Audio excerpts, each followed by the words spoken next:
जिससे भागवत जी कौन है? भागवत में कौन है? साक्षात भगवान श्रीमन नारायण, वह नारायण जिनके पांव लक्ष्मी जी सदा दबाती हैं। जो भागवत का आश्रय लेता है उसके जीवन में कभी लक्ष्मी माता की कमी नहीं होती।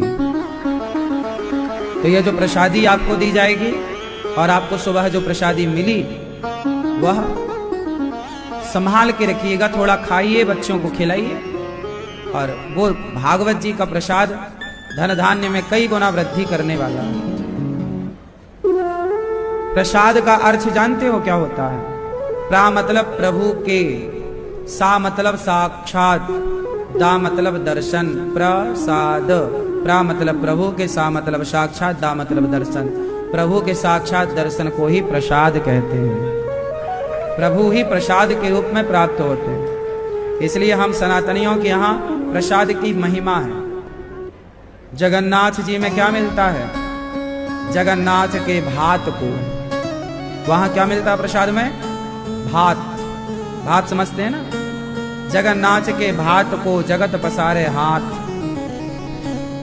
चावल की प्रसादी मिलती है वहां। तो प्रसाद की बड़ी महिमा है। एक बार जगन्नाथ जी में ब्रह्मा जी जरा लेट हो गए। पुजारी जी से कहा प्रसाद दो।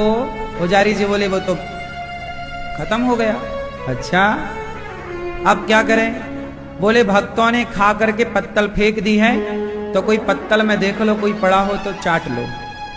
ब्रह्मा गए तो वहां कुत्ते चाट रहे थे पत्तल, तो सारी पत्तल तो साफ हो गई। कुत्ते जो आदमी के बचा छोटा मोटा कण कुत्तों ने खा लिया। अब ब्रह्मा जी ने देखा कि कहां एक पत्तल में थोड़ा कुछ चावल के दाने किसी भक्त ने खाकर फेंका होगा, तो कुछ कण रह गए होंगे। तो कुत्ता उसकी तरफ बढ़ रहा था, कुत्ता चाटना शुरू कर दिया। तो ब्रह्मा जी को लगा कि यदि इससे छीनूंगा तो कुत्ते का हक लेने का पाप लग जाएगा। भाई कुत्ते का भी हम हक क्यों खाएं, वो तो कुत्ते का है। तो एक तरफ से कुत्ता चाट रहा था, ब्रह्मा जी लेट गए और लेट करके ना खिसकते खिसकते पत्तल के पास पहुंचे। और एक तरफ से कुत्ता चाट रहा था, एक तरफ से ब्रह्मा जी चाटने लग गए पत्तल के प्रसाद को। इस दृश्य को देखकर एकादशी को हंसी आ गई। वाह वाह वाह वाह, ब्रह्मा इतना बड़ा ब्रह्मा है, वो कुत्ते के संग खा रहा है, कुत्ते की तरफ पत्तल चाट रहा है। एकादशी को हंसी आ गई। तब ब्रह्मा जी के अंदर प्रसाद के प्रति इतनी श्रद्धा देखकर कि ब्रह्मा जी ने ये नहीं सोचा कि कुत्ता खा रहा है मैं चाटूं। ब्रह्मा जी को तो ये लगा कि जगन्नाथ भगवान का प्रसाद बस एक दाना मुख में चला जाए, बस प्रसाद चला जाए। ब्रह्मा जी की ये भक्ति देखकर जगन्नाथ भगवान प्रकट हो गए, ब्रह्मा जी को हृदय से लगाया और एकादशी के पांव पकड़े, उल्टा लटका दिया। तू हंसती है, आज से तू सदा इस जगन्नाथ में उल्टी लटकी रहेगी। आज भी जगन्नाथ मंदिर के पीछे एकादशी को भगवान ने उल्टा लटका रखा है। इसलिए एकादशी के दिन भी आप जगन्नाथ जी में चावल खाएंगे तो आपको एकादशी व्रत करने का ही पुण्य प्राप्त होगा। वहां एकादशी के दिन आप व्रत करो मत करो, पुण्य पूरा मिलता है। एकादशी के व्रत का फल पूरा मिलता है। जगन्नाथ जी एकादशी उल्टी लटकी है। क्यों लटकी है? क्योंकि प्रसाद खाते ब्रह्मा को देखकर हंस पड़ी थी। तो ये प्रसाद की महिमा है। इसलिए प्रसाद कभी फेंकना नहीं चाहिए, थाली में उतना ही लेना चाहिए जितना खा सको। बहुत सारे लोग थालियों में इतना सारा ले लेते हैं, एक एक रोटियां फेंक देते हैं, इतना सारा चावल फेंक देते हैं। प्रसाद नहीं फेंकना चाहिए। गौरी गोपाल रसोई में जो बनता है वो सारा महाप्रसाद होता है, भगवान जी को भोग लगता है। वो प्रसाद फिर आप सबको बंटता है। अखंड जो रसोई चलती है ना, अखंड प्रसाद जो बंटता है वह प्रसाद है। कुछ लोगों को समझाते हैं कि फेंका मत करो, पर कुछ लोग नहीं मानते। हम तो केवल आपको प्रार्थना कर रहे हैं, चाहे घर पे रहो चाहे बाहर रहो, कभी भी अन्न का तिरस्कार ना करो, अन्न का अपमान ना करो, अन्न नाली में ना बहे। प्रसाद होता है ना। तो आप लोग भागवत जी के पाठ जो आपने कराए हैं, बड़े पुण्यशाली हैं आप सब लोग। भगवान श्री कृष्ण जब वृंदावन से गोपियों को छोड़कर चले मथुरा, कहा कि मैं 2 दिन बाद आऊंगा। 2 दिन का कह के भगवान चले आए। आज तो 2 महीने हो गए, वर्षों बीत गए, भगवान नहीं आए। सारी गोपियां कृष्ण के प्रेम में, उनकी याद में, उनके लिए तड़पती रही। कब आएंगे, कहा था आऊंगा आऊंगा, कब आएंगे। सारी गोपियां इंतजार कर रही हैं, गोविंद कब आओगे, कहा था 2 दिन में आऊंगा, नहीं आए। भगवान उद्धव जी से कहते हैं, कहा घनश्याम ने उद्धव से, वृंदावन जरा जाना, वहां की गोपियों को ज्ञान का कुछ तत्व समझाना। विरह की वेदना में वे सदा बेचैन रहती हैं, तड़प कर आह भरती हैं और रो रो कर ये कहती हैं। एक दिन भगवान ने उद्धव जी को बुलाया, यहाँ जाओ वृंदावन जाओ, हमारी गोपियों को समझाओ, ये रोती बहुत है। उद्धव जी बोले क्यों रोती हैं? प्यार करती है ना हमसे, प्रेम। उद्धव जी बोले लगता है उन्होंने वेद पुराण पढ़े नहीं। कन्हैया बोले हाँ ठीक कह रहे, वो अनपढ़ है, पढ़ी लिखी नहीं, इसलिए उद्धव जी ने कहा इसलिए रोती है। उद्धव जी बड़े ज्ञानी, ज्ञान का बड़ा घमंड, चले समझाने। कहा उद्धव ने हंस कर मैं अभी जाता हूँ वृंदावन, जरा देखूं कि कैसा है अनुराग का बंधन, है कैसी गोपियां, है कैसी गोपियां जो ज्ञान बल को कम बताती हैं, निरर्थक लोक लीला का यही गुणगान गाती हैं।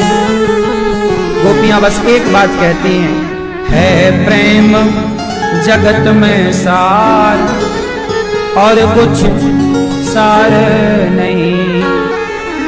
अच्छा एक बात बताओ, भगवान को ज्ञान से पाया जाएगा कि प्रेम से पाया जाएगा? कौन सा रास्ता है? ज्ञान रास्ता, ज्ञान का मार्ग या प्रेम का मार्ग? उद्धव जी किस रास्ते से जा रहे हैं? ज्ञान के रास्ते से। और गोपियां प्रेम के रास्ते से। 2 रास्ते हैं ईश्वर तक पहुंचने के। ज्ञान का रास्ता सरल है या प्रेम का रास्ता सरल है? हाँ, क्या अंतर है ज्ञान और प्रेम में? इन दोनों रास्तों में क्या अंतर है?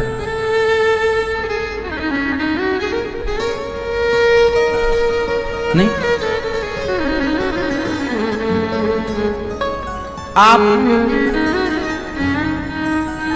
आप अपने एक हाथ से इस हाथ को पकड़ो जरा, ऐसे एक हाथ से दूसरे हाथ को पकड़ो। ये है आप, ये है आप और ये है भगवान। एग्जाम्पल दे रहा हूं, उदाहरण समझाने के लिए। जरा पकड़ो। आपने भगवान को पकड़ा है, जिस हाथ को पकड़ा है वो है भगवान और जिस हाथ से पकड़ा है वो है आप। तो आपने किसको पकड़ा? जोर से, आपने किसको पकड़ा? जोर से। आपने भगवान को पकड़ा, ये तो हो गया ज्ञान मार्ग, ये तो हो गया ज्ञान मार्ग। अब जरा से उल्टा करो, अब इस हाथ से इस हाथ को पकड़ो, उल्टा करो। अब क्या हुआ? अब किसने किसको पकड़ा है? अभी आपने भगवान को पकड़ा था, अब भगवान ने आपको पकड़ा है। जब आप भगवान को पकड़ते हैं वो ज्ञान मार्ग है, और जहां भगवान आपको पकड़ते हैं वही भक्ति और प्रेम मार्ग है। प्रेमी भगवान को कभी नहीं पकड़ता, प्रेमी तो प्रेम करता है। हम कन्हैया आपसे प्यार करते हैं, हमें नहीं पता कि आपका हाथ कहां है, हम नहीं ढूंढेंगे आपके हाथ को, हमें नहीं पता कि आप कहां हैं, आपको पता है कि हम कहां हैं। दास अनिरुद्ध को नहीं पता कि भगवान कहां है, पर भगवान को पता है ना कि अनिरुद्ध कहां है। इसलिए प्रभु हम आपको कैसे पकड़ेंगे? आप ही कृपा करके हमें पकड़ लीजिए, हम कहां पकड़ें आपको। ये मार्ग है भक्ति का। प्रेम, प्रेम में क्या होता है? समर्पण। प्रेम में क्या होता है? समर्पण। तो आप लोग ज्ञान से चलोगे ना, उलझ जाओगे। इसलिए राम ही केवल प्रेम प्यारा, प्रेम से चलो। वो मार्ग अपनाइए जिस मार्ग को मीराबाई ने अपनाया, सूरदास जी ने, तुलसीदास जी, रैदास रसखान, नरसिंह जी ने अपनाया। ये बहुत अच्छा मार्ग है। प्रेम। भगवान को क्या चाहिए आपसे? क्या चाहिए? क्या चाहिए? प्रेम। गोपियां क्या करती हैं भगवान से? भरत जी क्या करते हैं राम से? हनुमान जी क्या करते हैं राम से? प्रेम। और आप लोग क्या करते हैं भगवान की? पूजा। आप लोग किस में उलझे रहते हैं? पूजा में।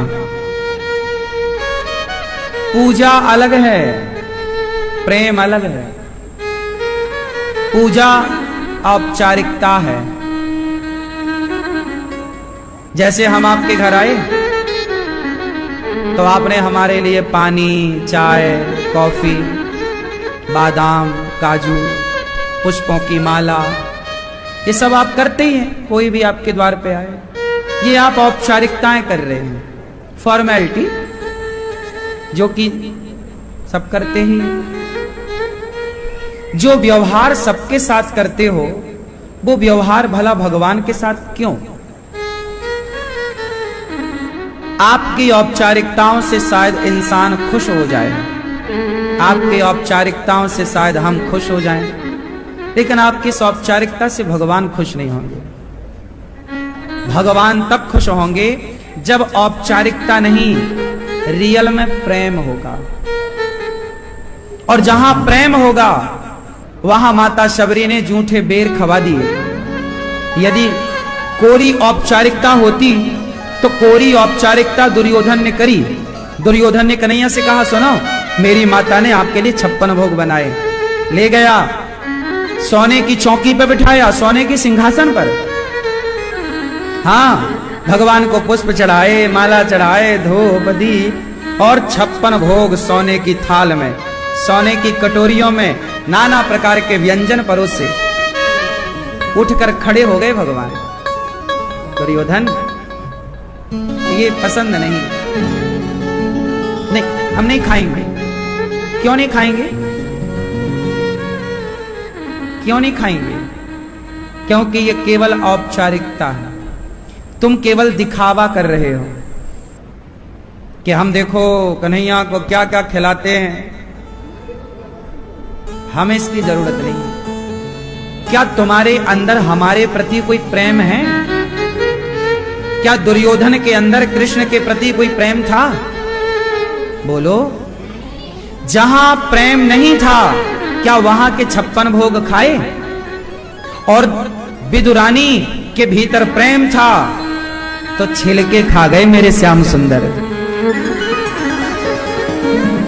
छिलके खा गए। काकी बहुत अच्छा लग रहा, और दे दे, एक और, एक छिलका और दे दे।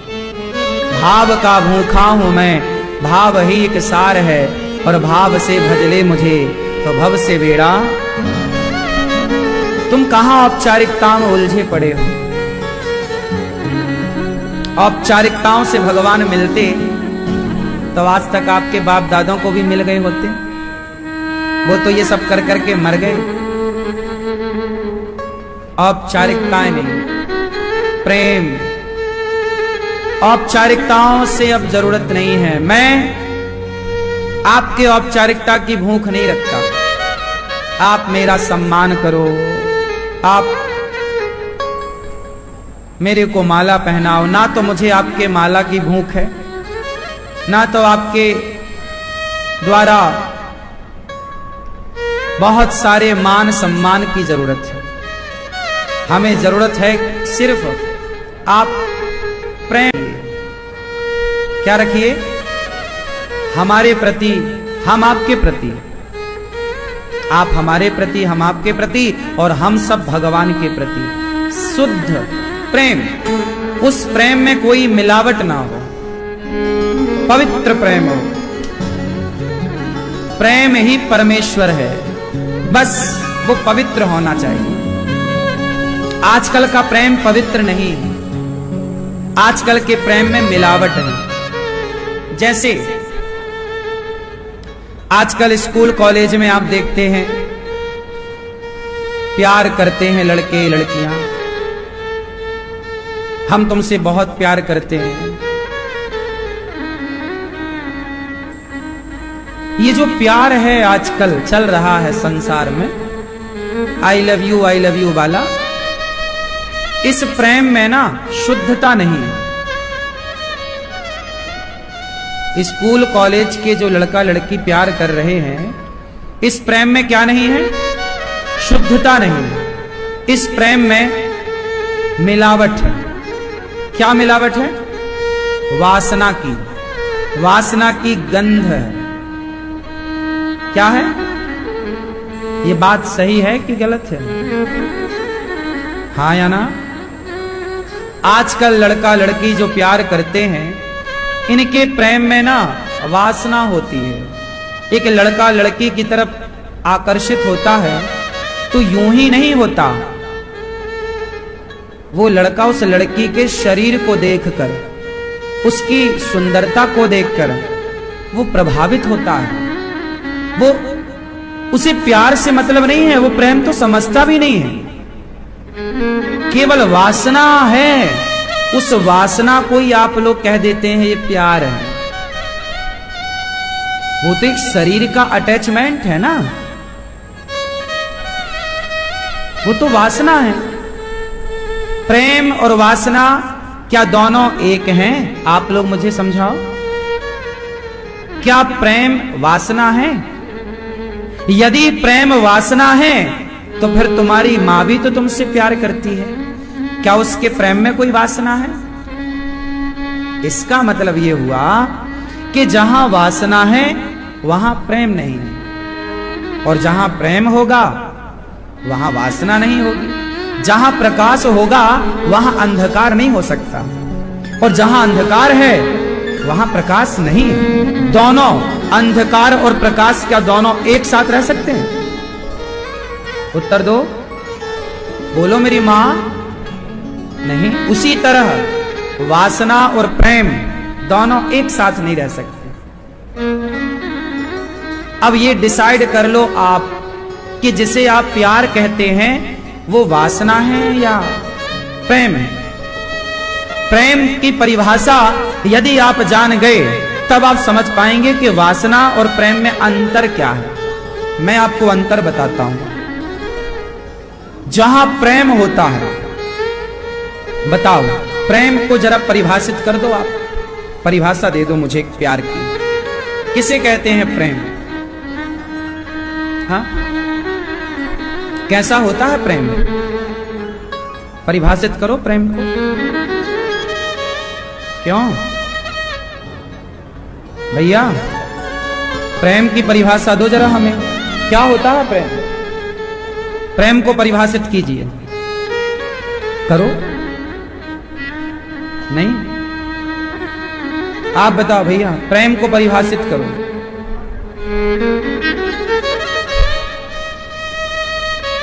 भैया आप बताओ, प्रेम की परिभाषा क्या है? प्रेम जहां होगा वहां कोई स्वार्थ नहीं होगा। यदि स्वार्थ है तब वो प्रेम नहीं है, वो तो स्वार्थ ही हो गया। उसका तो अलग से नाम दिया गया, स्वार्थ।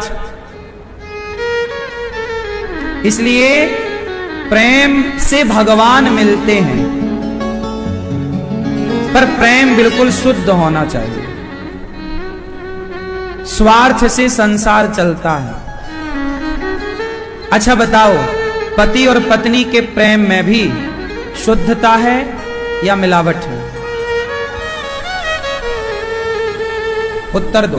पति और पत्नी के प्रेम में शुद्धता है या मिलावट है? आप बताओ। है शुद्धता? आप बताओ। क्या नहीं है? मिलावट है? आप बताओ। शुद्धता है? पति और पत्नी के प्रेम में भी स्वार्थ है। पति को भी स्वार्थ होता है पत्नी से, पत्नी को भी स्वार्थ होता है। ये बहुत गहरी बातें हैं, इनकी व्याख्याएं करें तो समय लगेगा। क्या स्वार्थ होता है? जिनका पति नहीं कमा रहा है, वो पत्नी रोज ताने मारती है, निठल्ला घर पे ही बैठा है।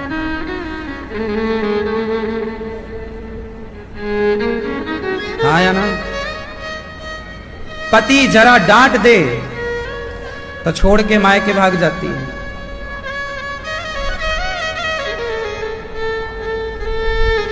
हम आपके साथ रहेंगे पर आप हमें डांटना मत।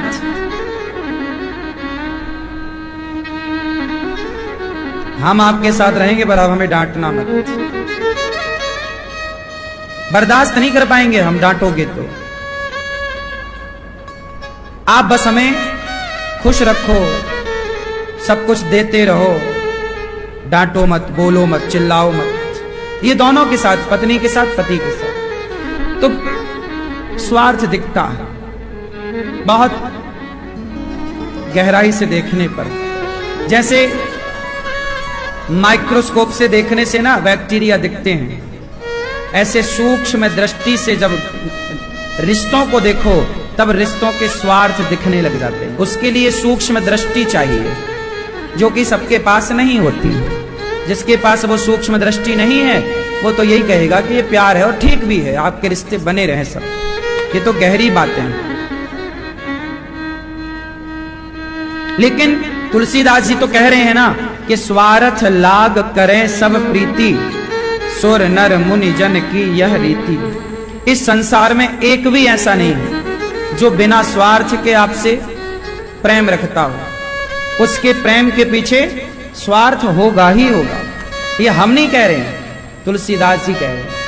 और बहुत सूक्ष्म दृष्टि से देखने पर ये सब चीजें दिखती हैं। यहां तक कि मां बेटे से प्रेम करती है तो मां का स्वार्थ होता है, बड़ा होके मेरी सेवा करेगा। हाँ या ना? सेवा करेगा। अब ये चीजें बहुत सूक्ष्म दृष्टि से देखने पर पता लगती है। हर माँ बाप का स्वार्थ होता है।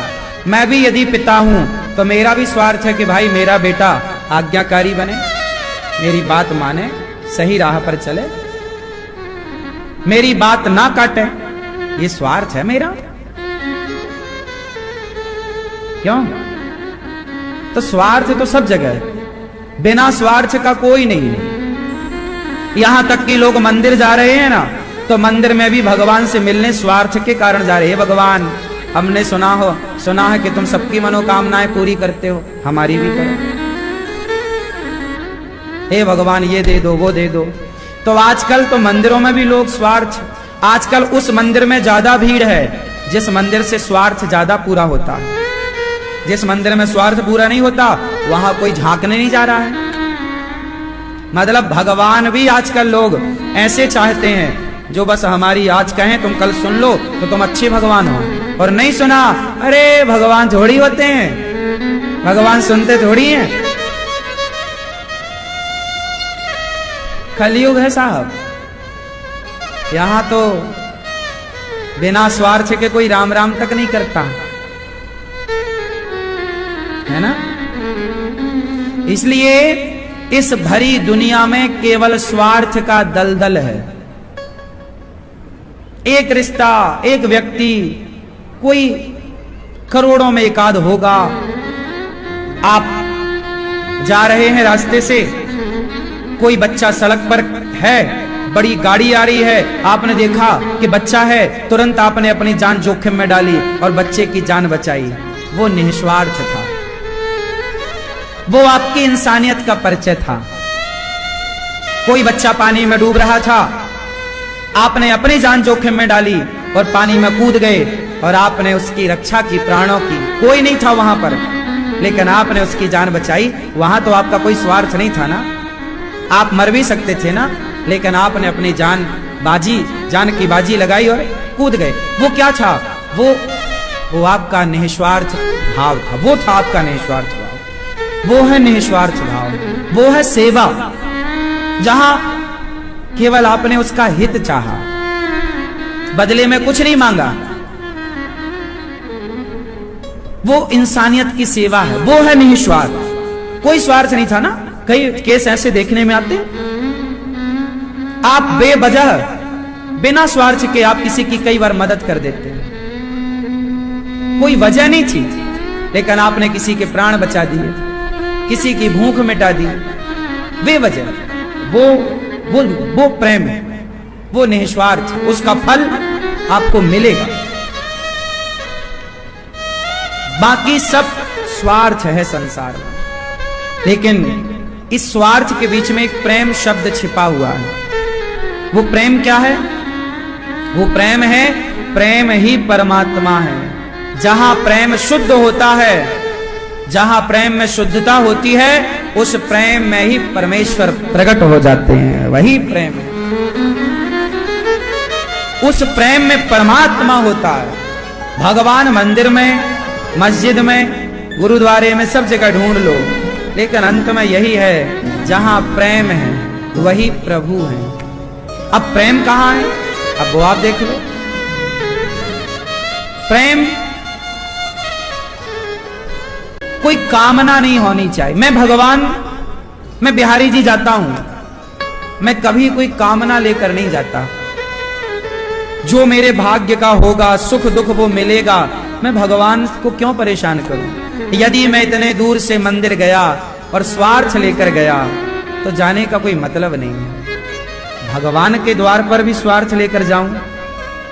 नहीं। भगवान का दर्शन करने जाओ, भगवान से मिलने के भाव से जाओ, मांगने के भाव से नहीं। जहां मांगने के भाव से जाओगे वो स्वार्थ होगा, और जहां मिलने के भाव से, दर्शन के भाव जाओगे, वही प्रेम है। और उसी प्रेम से प्रभु का साक्षात्कार होता है। गोपियां कन्हैया से प्रेम करती हैं, कोई स्वार्थ नहीं है कि आप। अब देखो,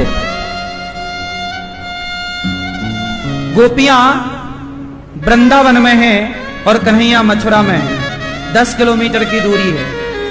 चाहती तो जाकर मिल आती, मिलने नहीं गई, क्योंकि प्रेम में ये होता है कि यदि हमारे जाने से, हमारे बिना आप खुश हैं, तो हम जाकर के आपको कष्ट नहीं देना चाहते। इसलिए नहीं, ये प्रेम बहुत गहरा है। इसलिए आपसे कहूं, भगवान से ना प्यार कीजिए, कोई बीच में स्वार्थ की दीवार खड़ी ना हो, और पूजा औपचारिकताओं में मत उलझिए। प्रभु से केवल प्रेम। हे नाथ, बोलो हे नाथ, हे नाथ, मैं आपको कभी भूलूं नहीं। हे श्रीमन नारायण, मैं आपको कभी भूलूं नहीं। हे श्याम सुंदर, मैं आपको कभी भूलूं नहीं। ये प्रेम है। हम आपसे कुछ चाहते नहीं है कन्हैया, आप ये मत सोचना कि हम आपसे कुछ चाह रहे हैं। संसार की जरूरतें हो सकती हैं हमारी कुछ, मन तो बड़ा चंचल है, मन तो कहता है भगवान से ये मांग लो ये मांग लो, पर प्रभु मेरा मन तो चंचल, उसकी तो बात मानो ही मत। रियल तो ये है, रियल तो ये है कि मैं आपसे भगवान से, अच्छा एक बात बताओ, पूरी बात को समाप्त करेंगे आखिरी प्रश्न से और आखिरी उत्तर से। एक पिता के दो बेटे हैं, एक पिता के दो बेटे हैं, एक बेटा पिता से मांगता है सारा धन दे दो मुझे, सारी जमीन दे दो मुझे, और दूसरा कहता है पिताजी आप धन मत दो मुझे, आप खुद आओ मेरे पास, मैं आपकी सेवा करके पुत्र धर्म निभाऊंगा। आप पिता है ना, मैं आपकी सेवा करूंगा। एक ने पिता से मांगा, एक ने पिता को मांगा, कौन बेहतर है? किसने अच्छा कार्य किया? पिता से मांगना सही है या पिता को? मैया दादाजी, पिता से या पिता को? पिता को। उसी तरह भगवान के हम सब बच्चे हैं। एक बच्चा भगवान से चाहता है, एक बच्चा भगवान को चाहता है। बताओ कौन सा अच्छा है? भगवान से चाहने वाले बहुत हैं, भगवान को चाहने वाली तो मीरा है, नरसिंह है। करोड़ों में कोई एक है जो भगवान को चाहता है, वरना सारे भगवान से चाहते हैं। जो भगवान से चाहते हैं ऐसे लोगों की संख्या करोड़ों में, पर भगवान को चाहने वाला। नरसिंह जी क्या चाहते हैं? नरसिंह जी की बेटी नानी बाई, नानी बाई बोली ए बाबा तेरो सांवरा आएवे वालो ना है, तेरो कन्हैया ना आवे गो, बेटी को ब्याह हैवे वालो है। मायरा भरने के लिए बुलाया गया नरसिंह को। नरसिंह जी की बेटी का नाम नानी बाई, नानी बाई की बेटी का ब्याह है, मायरा भरना है। मायरा मतलब सामान दिया जाता है, भात भरना बोलते हैं। नानी बाई बोली बाबा तेरो भगवान आवे वालो ना है, ना आवे गो। तब नरसिंह जी ने बोला बाई बाई आसी आसी आसी, माने घणो भरोसो आसी, हमें पूरो भरोसो है कि हमारा सांवरा आएगा। और सुन बाई, बाई मतलब बेटी, राजस्थान में बेटी को बाई बोलते ना, नानी बाई। बाई सुन, बेटी बेटी सुन, और जो सांवल सा नहीं आसी तो नरसी लोगुण गासी। यदि सांवरा नहीं आया तो ना आए, मैं कोई मायरा भरवाने के लिए थोड़ी उसकी भक्ति कर रहा हूं। नहीं आए तो भी नरसिंह जी उसका गुणगान गाएगा, उसको छोड़ेगा नहीं, वो आए या ना आए। हाँ ये है भक्ति, ये है प्रेम। मैं कोई मायरा भरवाने के लिए थोड़ी प्यार कर रहा हूं प्रभु से कि तुम सोना चांदी देते रहो, मैं ना, ये स्वार्थ सिद्धि भक्ति नहीं है, मैं स्वार्थ नहीं रखता। यदि मैं भी स्वार्थ रखूं नानी भाई, नरसिंह जी कहते कि कन्हैया मैं तो तेरी माला तब तक जपूंगा जब तक तू मेरी बेटी का मायरा नहीं भरता। यदि मायरा भरवा, मैंने क्या इतनी सारी जिंदगी ईश्वर से पैसा मांगने के लिए भक्ति करी है क्या? अरे पैसा तो मैं मेहनत करता तो कमा लेता, पैसा तो बादशाह भी कमाती है, मैं मेहनत करता तो कमा ही लेता। भगवान से पैसा थोड़ी मांगना चाहिए, पैसा तो तुम मेहनत करो कमा लोगे। भगवान से प्रेम करो, और भगवान से जब प्रेम करोगे ना और प्रभु रीझेंगे ना तो लक्ष्मी जी तुम्हीं के पांव दबाती हैं, जरा सी कृपा कर देंगे ना, इतना दे देंगे भगवान के संभाला संभलेगा नहीं तुमसे। स्वार्थ लेकर प्रभु के पास जाना मेरे हिसाब से सही नहीं है। लोग जाते हैं ठीक है, पर मेरे हिसाब से स्वार्थ लेकर जाना तो बाप से धन मांगना और बाप से बाप को ही मांगना, पिता से मांगना पिता को मांगना, भगवान से मांगना, भगवान को मांगना। शबरी माता क्या तो रो पड़ते हैं आप जब आपको पता चलता है कि मैं जिससे प्रेम करता हूं मेरे बचपन का दोस्त आज आया है, तो खुशी से आंसू आ जाते हैं। जहां प्रेम होगा आंसू वहीं होंगे। हर चीज दिखावे की हो सकती है, पर आंसू दिखावे के नहीं होते। आंसू तो तभी आएंगे जहां प्रेम है। इसलिए भगवान को पुष्प चढ़ाना बहुत बड़ी बात कहाँ है? चढ़ाओ। पुष्प क्यों चढ़ाते हो? भगवान को चढ़ाना है तो पुष्प नहीं, तुलसी और बिल्व पत्र नहीं, चढ़ा सकते हो ना तो गंगा जल नहीं। इतना प्रेम हो प्रभु से कि आंखों से झरझर आंसू प्रभु की याद में बहने लग जाएं, और वही आंसू प्रभु पर चढ़ते चले जाएं, चढ़ते चले जाएं। आज भगवान की याद में रोने वाले कम हैं। औपचारिकता बड़ी बड़ी, आप 200 रुपए की माला चढ़ाते हैं भगवान। हम कहते हैं 200 की माला मत चढ़ाओ, 2 आंसू चढ़ाओ। लेकिन 200 की माला सस्ती है, 2 आंसू बहुत महंगे हैं। आप सस्ती चीजें चढ़ाते हैं भगवान को। बताओ, मिठाई का डिब्बा सस्ता है कि आंखों का जल सस्ता है? बोलो। मिठाई तो कोई भी चढ़ा सकता है, पर आंसू कोई भी नहीं चढ़ा सकता। इसलिए भगवान के मंदिर जाओ, भगवान के आगे बैठो, भगवान को याद करो, उनके प्रेम में डूब जाओ। हे नाथ, मैं आपको कभी भूलूं नहीं। हे श्याम सुंदर, मैं पापी हूं, अधम हूं, नीच हूं, पर जैसा हूं तो आपका ही। हे श्याम सुंदर, मेरे अपराधों को क्षमा कीजिए, हमें स्वीकार कीजिए। हे प्रभु, हम आपके हैं। हे पतित पावन, हे करुणा सिंधु, हमें स्वीकार कीजिए। ऐसी प्रार्थना करो, और ऐसी प्रार्थना करते करते करते करते आंखों में आंसू की धार बह चले। बस इस प्रेम की चाह भगवान को है, वरना औपचारिकताएं तो आप बहुत कीजिए, खूब कीजिए।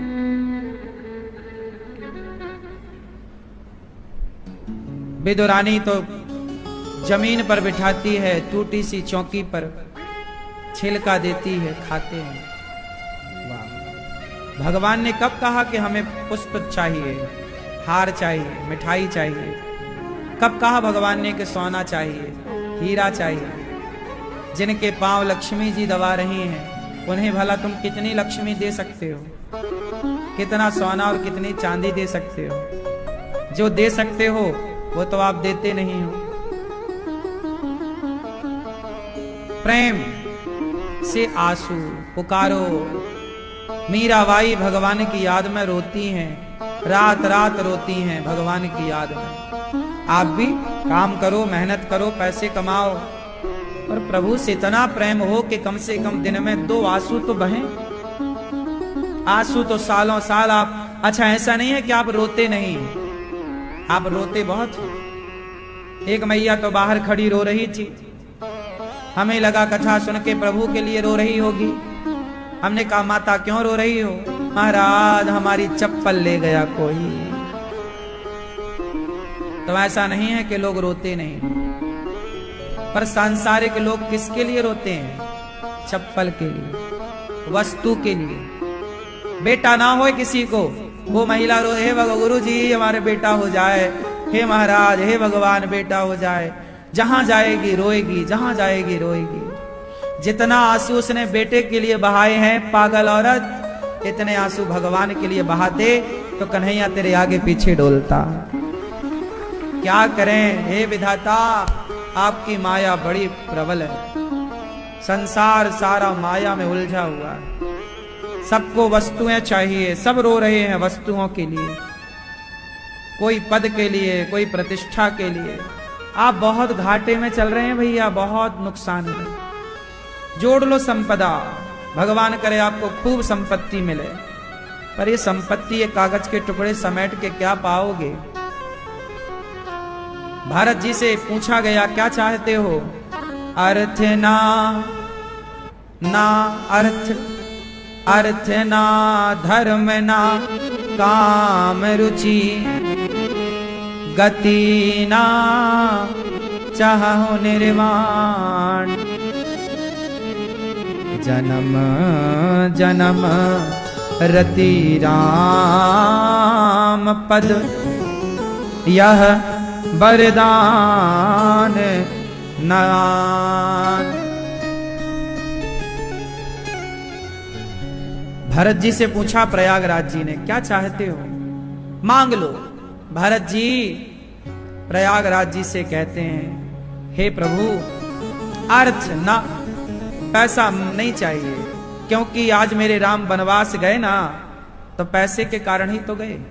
मेरी मां को लालच आ गया कि मैं राजा बन जाऊंगा, इसलिए पैसे से तो मन हट गया। अर्थ ना धर्म ना, मुझे कोई धर्म की चाह नहीं है कि लोग मुझे धर्मात्मा कहें, पुण्यात्मा कहें, ना आप मुझे पापी कहो, कोई फर्क नहीं पड़ता। ना अर्थ ना धर्म ना काम, ना मुझे कोई सांसारिक सुख चाहिए, ना कोई इच्छा है, ना मोक्ष चाहिए, ना वैकुंठ चाहिए, ना सत्यलोक चाहिए, फिर क्या चाहते?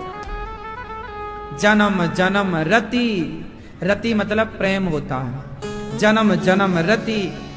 हे प्रभु, जन्मों जन्म तक मेरा राम के चरणों में प्रेम बना रहे, मैं राम के चरणों को ना छोड़ूं, प्रभु से लिपटा रहूं, उनके चरणों को पकड़ के लिपटा रहूं। हे नाथ, धन संपत्ति तो लॉलीपॉप है। देखो ऐसा है ना, जब माँ अपने बच्चे को अपने से दूर करना चाहती है ना, थोड़ा घर का काम काज करना होता है ना माता को, तो वो अपने बच्चे को एक लॉलीपॉप पकड़ा देती है और लॉलीपॉप बच्चा चूसता है, माँ जाती है काम निपटाती है। ये जो दौलत है, संपदा है, संसार का सुख है, ये लॉलीपॉप है ईश्वर की तरफ से। जो इस लॉलीपॉप में उलझा उसे संसार का सुख तो मिलेगा, पर वो प्रभु से वंचित रह जाएगा। और एक वो है जो संसार के सुख का लॉलीपॉप त्याग कर प्रभु के चरणों में लिपटा रहता है, फिर भगवान उसे हनुमान जी की तरह आदर सम्मान देकर फिर क्या चाहिए।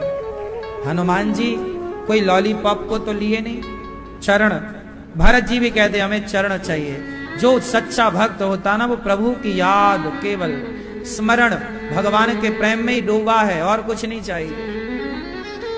मुझको और कछु ना चाहिए, बस राधा कृष्ण मिले ही दे। बस क्या बताएं भगवान, ये आपकी कोई, मेरी कोई, किसी की कोई गलती नहीं है। भगवान की माया ही ऐसी है। मैं लाख चाहूं छूटना, पर भी छूटती नहीं है माया। कौन छोड़ पाएगा? जिस पर प्रभु कृपा करते हैं वही प्रभु की माया से बचता है, वरना सब माया। ये संसार का जो मोह, मेरा बेटा मेरी बेटी, क्या यही तो माया है? आपको सबको पता है कि मेरा वेरा कुछ नहीं होता, मेरा कोई नहीं है। आपका कौन है बताओ? कौन है आपका? ये शरीर भी आपका नहीं है, मैंने एक दिन बताया था, शरीर भी आपका नहीं है, ये भी छोड़ना पड़ेगा, मरोगे लोग जलाएंगे, शरीर भी अपना नहीं है। पर माया ईश्वर की इतनी प्रबल है, मम माया दुरत्यया, कि सारी जिंदगी आप क्या कहते हैं? ये मेरा, ये मेरा, ये मेरा, मर जाते हैं कहते कहते ये मेरा, ये मेरा। धन्य है मीराबाई, कहीं मीराबाई मिले तो उनके पांव की धूली माथे पे रखना, मीरा के पांव पकड़ना। मीरा ने कितनी अच्छी बात कही कि मेरे तो गिरधर गोपाल, दूसरो ना, केवल एक श्री कृष्ण, केवल भगवान मेरे हैं। ये संसार दिखने में मेरा सा लगता है, बस दिख रहा है कि मेरा है। माया है ये माया, सब फंसे हैं सब।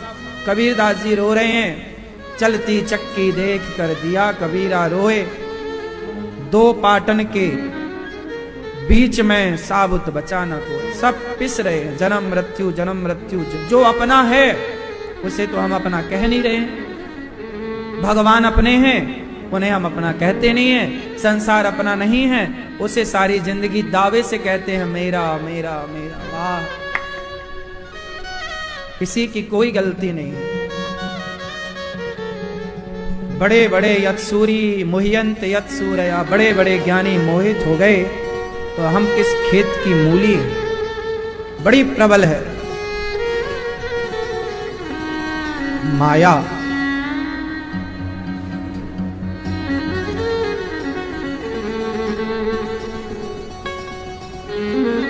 इसलिए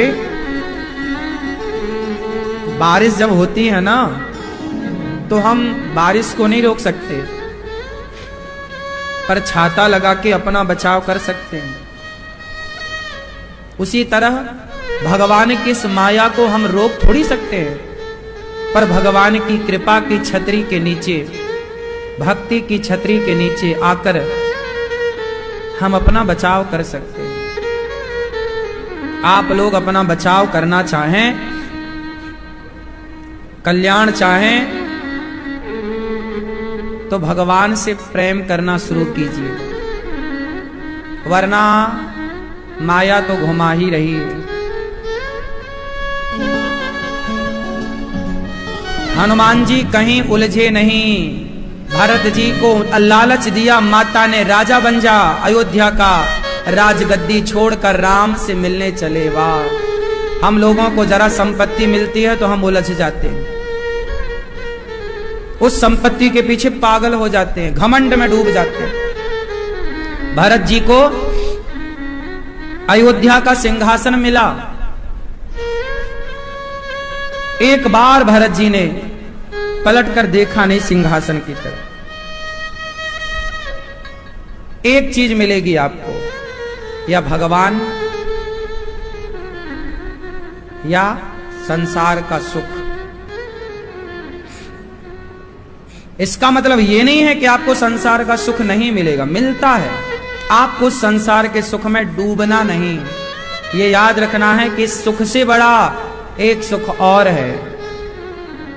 भगवान में सुख ना होता तो हनुमान जी युगों युगों तक प्रभु की सेवा कैसे करते। पत्नी में, पुत्र में, परिवार में, पैसे में क्षणिक सुख है, पर भगवान की भक्ति में एक दिव्य आनंद है, मिलता है सच्चा सुख केवल भगवान तुम्हारे चरणों में। गोपियां बोली अब हम मर जाएंगी। क्यों मर जाओगी, अब हम जिए तो किस। अपने प्रेम के आगे उद्धव जैसे ज्ञानी उस प्रेम के आगे झुक गए। गोपियां भगवान को कण कण में देखती हैं, अपने आसपास देखती हैं। उद्धव जी चरणों में लौट गए, माँ यशोदा के पास गए, माँ से भेंट हुई। एक दिन के लिए गए, 6 महीने बाद लौटे। ब्रज रज को माथे से उद्धव जी ने लगाया और लौट करके भगवान के पास आए। कहा राधा रानी हमें ब्रज की लता पता बना दो। देखो ये जो प्रेम है ना,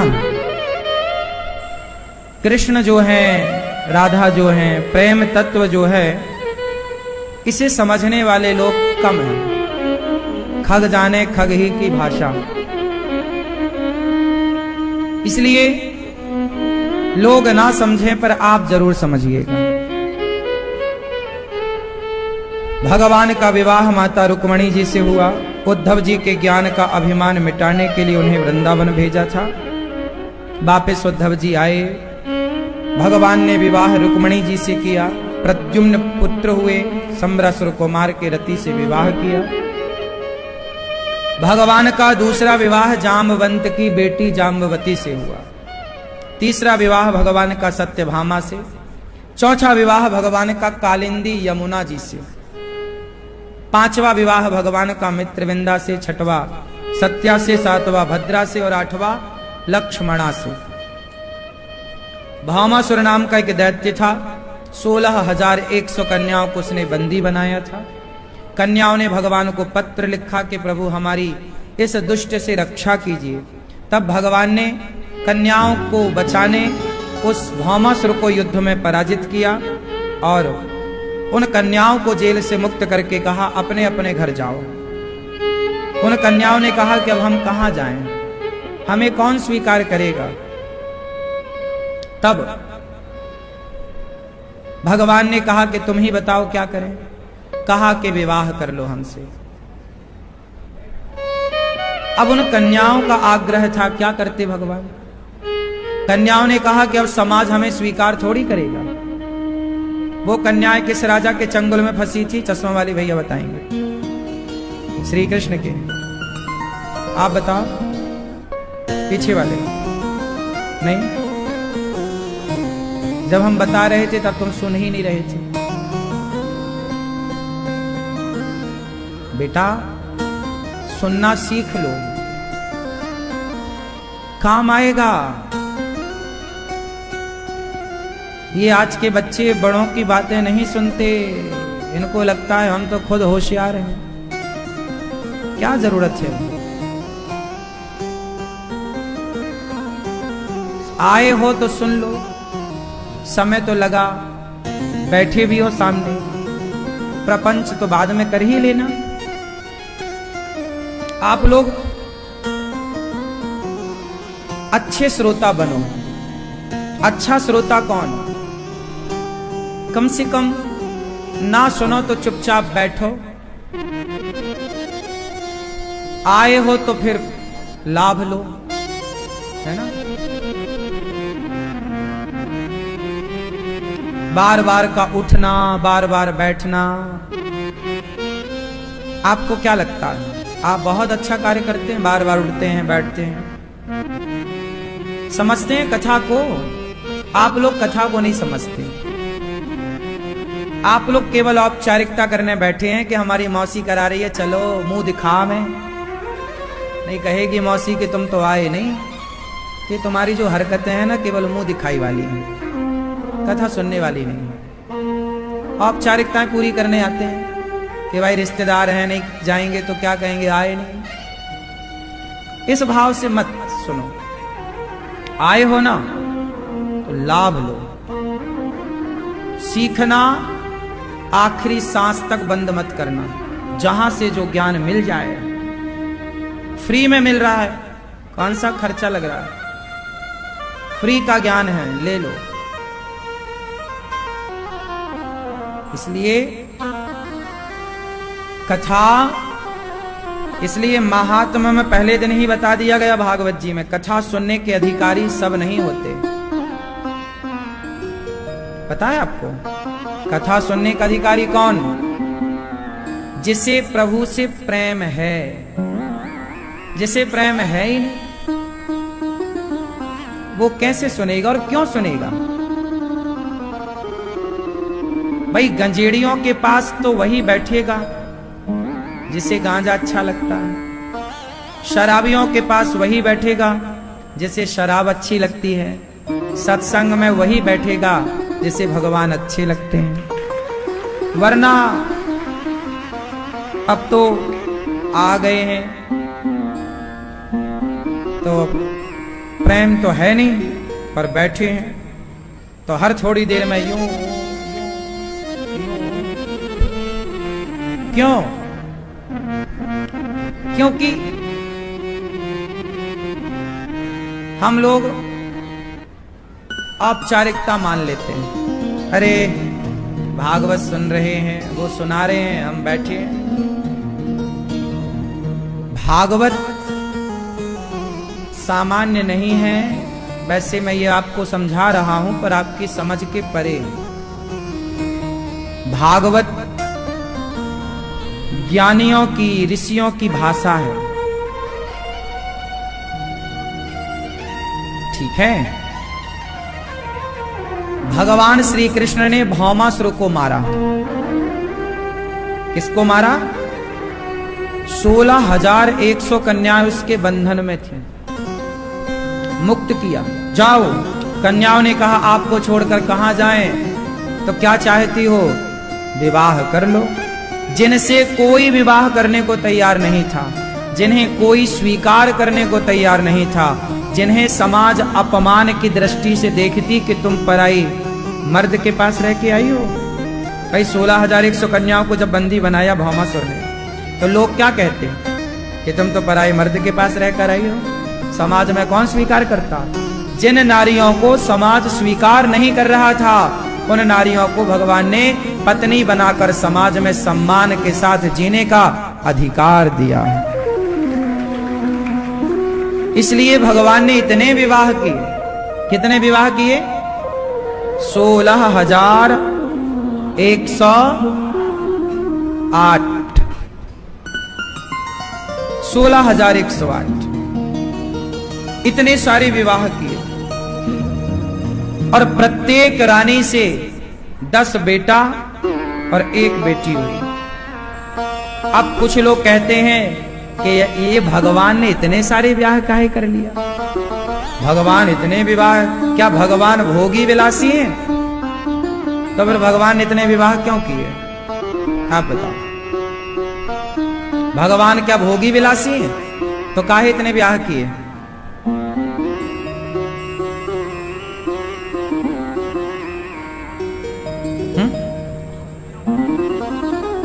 ठीक है, आप बताओ क्यों ब्याह किए भगवान? आप समाज से बचाने, किसे बचाने के लिए? उन कन्याओं को। ठीक है, क्यों? आप बताइए त्रिदेव, क्यों किया?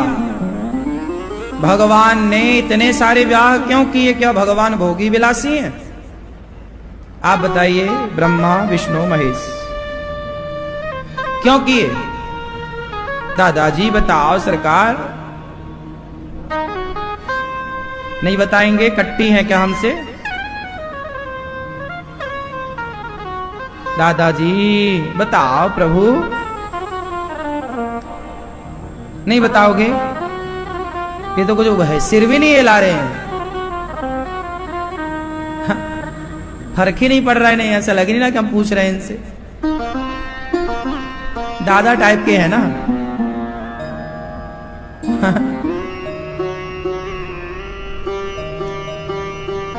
बच्चे कुछ पूछे तो बता दिया करो प्रभु। भगवान ने इतने सारे विवाह इसलिए किए क्योंकि भगवान के सामने उन कन्याओं का प्रस्ताव था। पहला तो ये कारण है, समाज में उन्हें सम्मान दिलाना था। दूसरा कारण 16,000 वेद की ऋचाएं हैं, 108 उपनिषद हैं।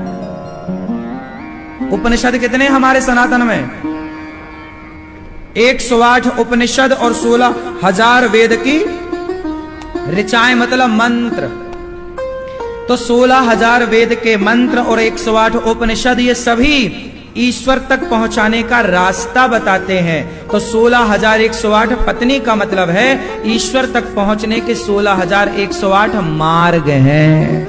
ये वेद की ऋचाएं स्त्री बनकर, उपनिषद स्त्री बनकर प्रभु को पति रूप में चाहते हैं, भगवान का वर्ण करना चाहते हैं। अच्छा, आपके पति का नाम बताओ, मूंछों वाले भैया, आपके पति का नाम? पति का बताओ। आप भैया आप बताओ, आपके पति का नाम क्या है?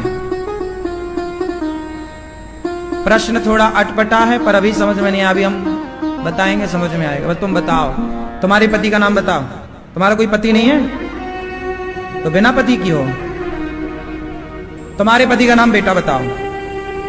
नहीं, आपके पति का नाम चश्मा वाले भैया कोई नहीं है? तुम्हारा पति कोई नहीं है? आपके पति कौन? सब बिना पति के हो। क्यों? आपके पति का नाम भैया? आपके पति का नाम? चश्मा वाले भैया आपके पति का नाम? चलो आप लोग आरती गाते हो, गाओ मेरे संग, गाओ। तुम हो एक अगोचर, स्वामी सबके प्राणपति। तो यहां से में आप लोग आते हो कि नहीं? कि आप सबसे अलग हो? अभी तो आप कह रहे थे हम सबसे अलग है, नहीं हमारा कोई पति नहीं है, और आरती रोज गाते हो, तुम हो एक अगोचर सबके। बताओ तुम्हारे अंदर प्राण है? बोलो हाँ। तो उन प्राणों का पति कौन है? हाँ, सबके पति भगवान हैं। केवल 16,108 नहीं, हर जीव मात्र के पति भगवान है। हर जीव मात्र के पति भगवान है। और तुम्हारे अंदर प्राण हैं, उन प्राणों के पति। हाँ, अभी तो आप कह रहे थे पति नहीं हमारा। महाराज जी आप पागल हो क्या?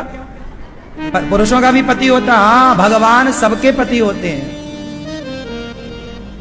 तुम्हारे अंदर एक स्त्री भी बैठी है, तुम्हें पता ही नहीं है। चलो तुम्हारे अंदर एक स्त्री का नाम बताओ।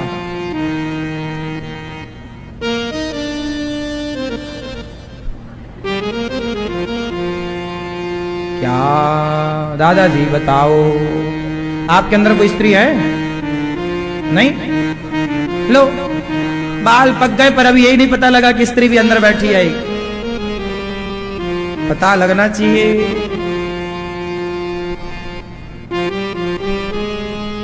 आप सबके अंदर एक स्त्री है ना? दादाजी बताएंगे चश्मा वाले। नहीं बताओगे? गुस्सा हो क्या हमसे? कसम खा के आए हो कि नहीं बताऊंगा?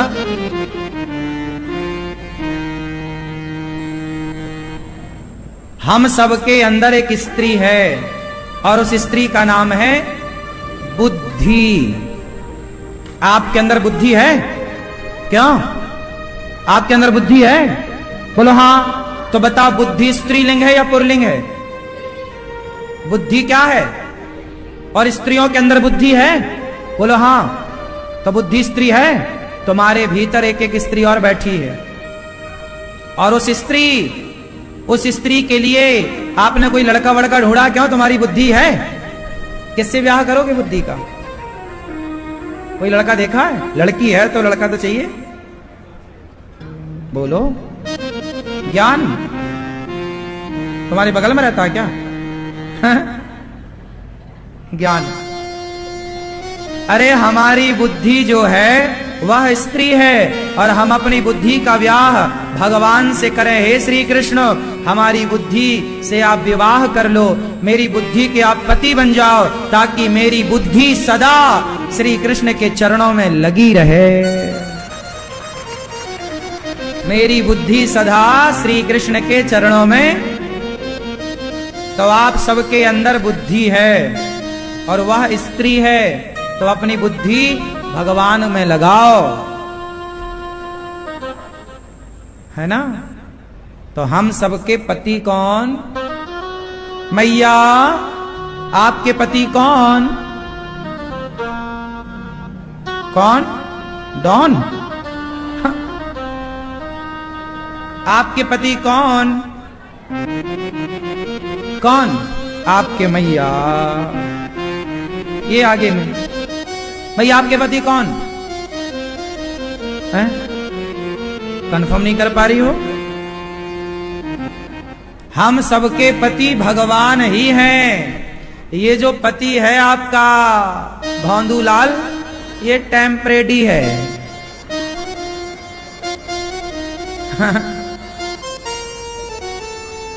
और भी पति होते हैं ना हमारे। देखो, पहले होते थे सेनापति, जो सेना का प्रतिनिधित्व करे वो सेनापति। राष्ट्रपति, जो राष्ट्र की सेना का प्रतिनिधित्व करे वो। तो हम सबके पति, पति मतलब रक्षा करने वाले को पति कहते हैं। पारक्षणे धातु से पति बनता है। जो रक्षा करे वो पति होता है। तो पति रक्षा करता है ना? तो पति जो है वो राष्ट्रपति भी पति है, सेनापति भी पति है, वो रक्षा करता है ना। और आपका पति भी पति है। तो ये पति तो बहुत सारे हैं ऐसे, पर पक्का वाला तो एक ही है, परमानेंट। बोलो हाँ। और वो है प्राणपति, और वो है भगवान। तो भगवान ही आपके वास्तविक पति है। ये तो जो है, बाकी सब ठीक है। ये तो आज है, कल रहे ना रहे, इसकी कौन गारंटी लेने बैठा है। आज है, कल कितने लोगों का पति आज है, कल तलाक हो गया, तो फिर तो ये तो ऐसे ही है। क्यों? जगत में कोई ना परमानेंट, एक भगवान के सिवा। भगवान इतने सारे विवाह करते हैं, आनंद से रहते हैं। अनिरुद्ध का विवाह उषा से हुआ, वाणासुर पर कृपा हुई और राजा नृग, गौदान करने वाले राजा नृग गिरगिट बन गए। पर गौदान किया, किसी पाप से गिरगिट बन गए, पर चूंकि गौदान किया था तो गिरगिट की योनि से मुक्त होकर कृष्ण का दर्शन करके भगवत धाम चले गए। इसलिए मरने के पहले कुछ काम कर लेना, फिर आराम से मरना। मरने के पहले ना कुछ काम कर लेना चाहिए और आराम से फिर मरो बिंदास। क्या काम कर लेना चाहिए मरने के पहले? मरने के पहले गौदान कर लेना चाहिए, क्योंकि गाय ही वैतरणी नाम के नरक से पार लगाती है। इसलिए गाय की पूंछ पकड़ के गौदान होता है। तो आप भी गौदान जरूर करें। दूसरा काम, मरने के पहले भागवत सुन लो। जाने अनजाने में कोई पाप हो गए होंगे, उस पाप का फल बड़ा होगा, भोगना पड़ सकता है। इसलिए जैसे लोहा पारस के स्पर्श से क्या बन जाता है, ये बात सही है कि झूठी है? यदि पारस मिल जाए तो पारस के स्पर्श से लोहा, हाँ, जैसे पारस के स्पर्श से लोहा सोना बन जाता है, ऐसे भागवत की कृपा, भगवान की कृपा से पाप पुण्य में तब्दील हो जाते हैं। सन्मुख हो ही जीव मोहि जबहि, जन्म कोट यज्ञ नासहि तबहि। पूतना बहुत बड़ी पापनी थी, तार दिया कि नहीं? उसके पाप ही पुण्य बन गए कि नहीं? शिशुपाल गालियां देता था, पापी था, प्रभु ने कृपा की, पुण्यात्मा हो गया कि नहीं? फिर तो पापी भी यदि भागवत सुनता है तो वह मोक्ष का अधिकारी बन जाता है। अभी 12 तारीख से फिर भागवत जी के पोथी पाठ बैठेंगे। 12 अगस्त से आप भी अपने पितरों की सदगति के लिए भागवत जी के पोथी पाठ करा सकते हैं। आप भी गौदान गौरी गोपाल गौशाला में आके गौदान जरूर करिएगा। हाँ, और तीसरा काम, मरने के पहले अपनी 13वीं कर लो, फिर आराम से मरो। 13वीं, ये 13वीं कैसे होगी महाराज जी मरने के पहले? अरे मरने के बाद 13 ब्राह्मण ही तो खवाते हो, तो मरने के बाद बच्चा खवाएगा, वो खवाएगा बेटा। तुम जीते जी तो किसी भूखे प्यासे